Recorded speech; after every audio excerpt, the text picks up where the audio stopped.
Hello everyone, this is Andy. Welcome back to another episode of UFOs and other paranormal stuff. How are you all doing? I hope you're doing okay. I've been doing okay, thank you very much. A few days off of work here and there. Very much welcome days off. And for November, the weather has been quite good as well. That is very strange. It's been up to about 15 degrees, which, like I said, for November is quite a rarity around these parts. Just a few things before we get going. I'd like to say a massive thank you to the person who sent a donation via buymeacoffee.com/UFOs. That was very much appreciated, and like I've said before, every single penny raised will go into the podcast, so that is very much appreciated. Thank you very much. Please do continue to like and share the show with all your friends and family and workmates and colleagues and everyone, but also to put some reviews on wherever you do get your podcast. That helps too, lots and lots.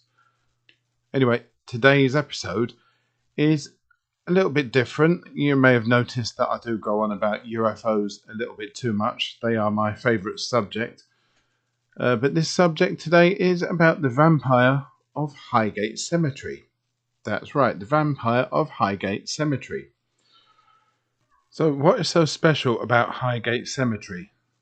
What really happened there? And could the Highgate Vampire really have been another famous Victorian villain?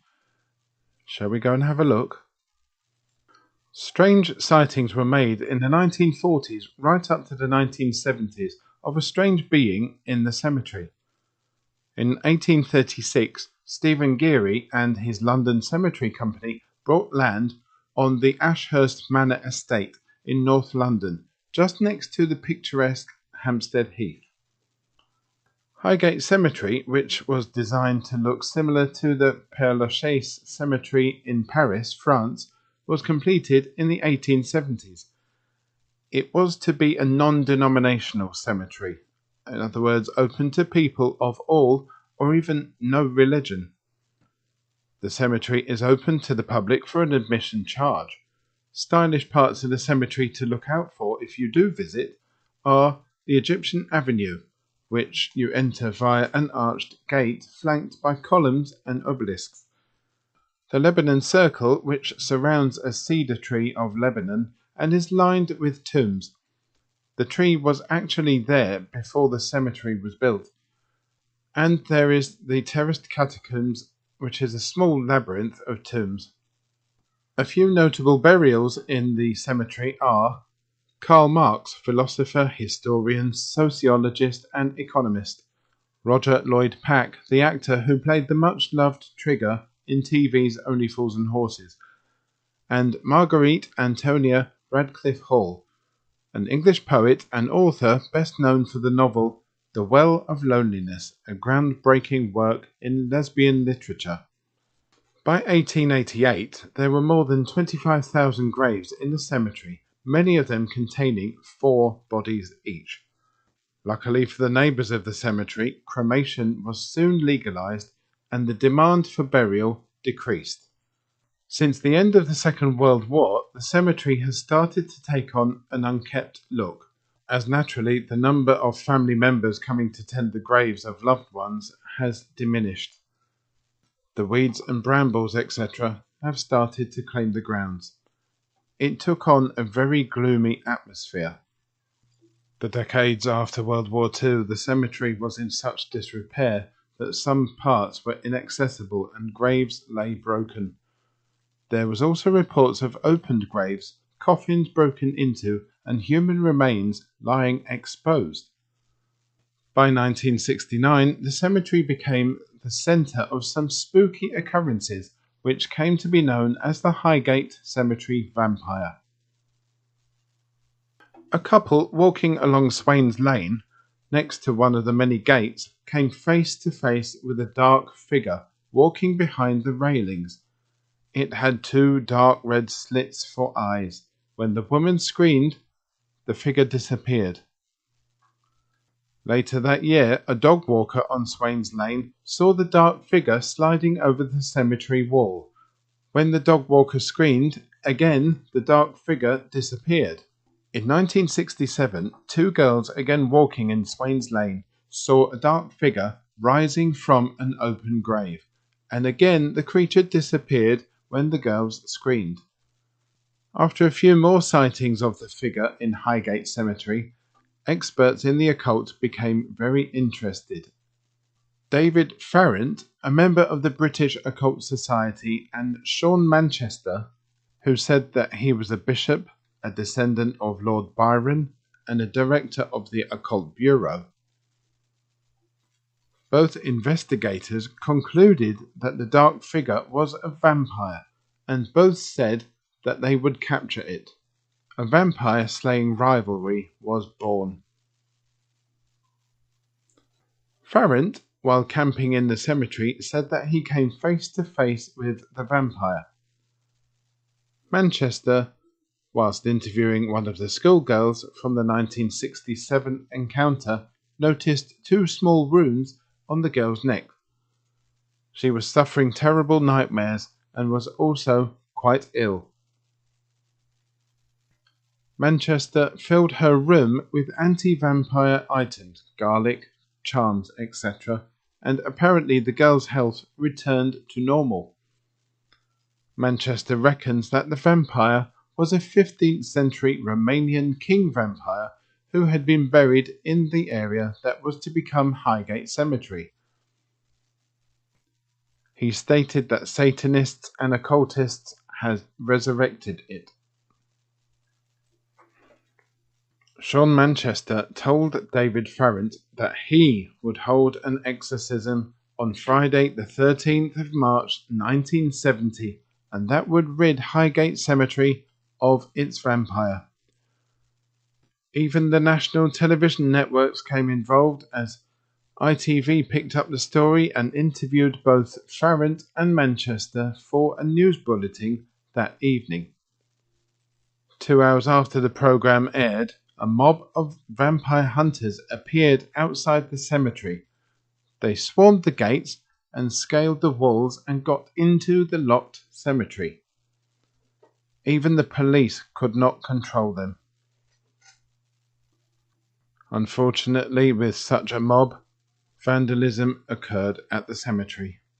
But also, more people went to the police to report the strange dark figure walking amongst the gravestones that night. Some months later, the charred and headless body of a woman was found not far from the catacomb. The police suspected black magic. Farrant was found by police in the churchyard beside Highgate Cemetery carrying a crucifix and a wooden stake. He was arrested, but the case was dismissed. A few days later, Sean Manchester returned to Highgate Cemetery. He and his companions said that they forced open the doors of a family vault, lifted the lid off one coffin, believing it to have been mysteriously transferred there from another catacomb. He was about to drive a stake through the body inside when a companion stopped him and persuaded him not to do it. Manchester closed the coffin, but left garlic and incense in the vault. In 1974, David Farrant was arrested and jailed for damaging graves and interfering with dead bodies in the cemetery. He insisted that it was the work of Satanists. The feud that started in Highgate Cemetery between Sean Manchester and David Farrant lasted until Farrant's death in 2019. Since the 1970s, reports of desecrated graves, tombstones being broken, and animal carcasses being thrown out onto marble slabs drained of all their blood have continued to come out of Highgate Cemetery, just as they did before. So what was going on? What is the dark figure that people keep seeing in the cemetery even to this day? It is worth mentioning that reports existed about animal mutilations and grave desecrations long before the 1960s. Highgate Cemetery and others close by had incidents of graves being desecrated and the bodies disturbed by wooden stakes driven into them. One, at Tottenham Park Cemetery, had an iron stake in the shape of a crucifix driven through the coffin lid and into the chest of its occupant. These were all done by people still unknown. Security was placed at some London cemeteries, yet these incidents kept going on. Were the Highgate Vampire and another infamous entity of old London, Spring-Heeled Jack, talked about in a previous episode, one and the same? If you like UFOs and other paranormal stuff, you can support me and the show at buymeacoffee.com/UFOs. That's buymeacoffee.com/UFOS. You can find a link on the podcast's social media groups on Facebook and the Twitter page. Every penny donated is very, very much appreciated, and it does go back into the show. HiddenHighgate.org asks the question, are the Highgate Vampire and Spring-Heeled Jack, the notorious and mysterious London villain from the 1800s, the same being? Definitely not, is their answer. But they are both inextricably linked with the occult history of the old city of London. While the Highgate Vampire was only spotted in Highgate and Hampstead Heath on the odd occasion, Spring-Heeled Jack roamed the East End and South London, Clapham Common, Peckham, Kensington and Limehouse, but also the north of England too. They do share some similarities. They can both jump or slide over high structures. Scaling church roofs and managing to get over gatehouses are not a problem for either. And there is the diabolical and terrifying fear that they give to anybody who sees them. But hold on, there may be some documented evidence of Spring-Heeled Jack in Highgate. In the Recollections of Charles Meeburn Tatham, Esquire, M.A. barrister at law and a socialite of Highgate in the 19th century, the author Meeburn Tatham, who lived in Highgate in the 1830s and 40s at a place called Merton Lodge, wrote, "About this time people were alarmed at the time in the night by the antics of some young nobleman who was known as Spring-Heeled Jack, who suddenly used to jump over the hedge where someone might be passing and terrify the passer-by. My brother and I used occasionally to walk to the theatre and walk back, a matter of 4 miles each way. After the performance was over, and after perhaps seeing at the Adelphi a weird melodrama, one particular scene I remember in which a villain lay in wait one moonlit night to commit murder, we felt very fearful, walking at 12 o'clock at night down Merton Lane, thinking too, perhaps, of Spring-Heeled Jack, as we went through the short-lined avenue to the door of our house." Now, the question is, why would two people be so worried about the possibility of Spring-Heeled Jack attacking them as they walked home from the theatre in North London, when the entity only sprang in the south and east of the city? Their house was Merton Lodge, remember, and it was located off Merton Lane. Merton Lane, the part where they would have left to join the lined avenue to their front door, is only 0.4 miles away from a certain Swains Lane. Swains Lane, of course, is right on the Highgate Cemetery, and of course is the location of the sightings of the vampire. Had Charles Meeburn Tatham and his brother George's fear been caused by Spring-Heeled Jack? Probably not. Or had they, on one of their nightly walks to the Adelphi Theatre and back, or during the day on the leisurely walk near the cemetery, seen something evil and diabolical, which may have fitted the description of Spring-Heeled Jack, but in fact been the vampire of Highgate Cemetery. Maybe Spring Hill Jack sprang about the cemetery in Highgate as well as the east and south of London after all. It is said that even if you go to the cemetery now, you can still see a dark figure lurking between the gravestones, the tombstones, the cedar trees, and the Egyptian obelisks. If you do go, don't forget to take some garlic with you.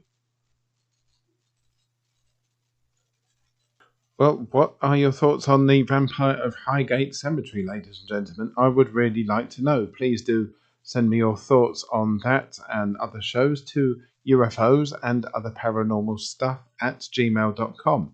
It's an interesting subject, isn't it, vampires? Not one that I've looked into too much, but I'm definitely going to change that. There's going to be some more episodes about that particular subject. Again, if you like UFOs and other paranormal stuff, you can support me and the show at buymeacoffee.com/UFOs. That's buymeacoffee.com/UFOs. You can find a link on the podcast social media sites, Facebook, Instagram, Twitter, and everything. And like I said before, every penny donated is much appreciated and will go back into the show. Thank you. And don't forget to keep your emails coming in too at UFOs and other paranormal stuff at gmail.com. And have a look at the Facebook page and the group as well as the Twitter page too. I'm looking to make some plans for the podcast over the next couple of months, and you will be the first to find out what they are through the social media pages. You can even send me your own ideas for the show. They will be much appreciated. For now, and until next time, take care and goodbye.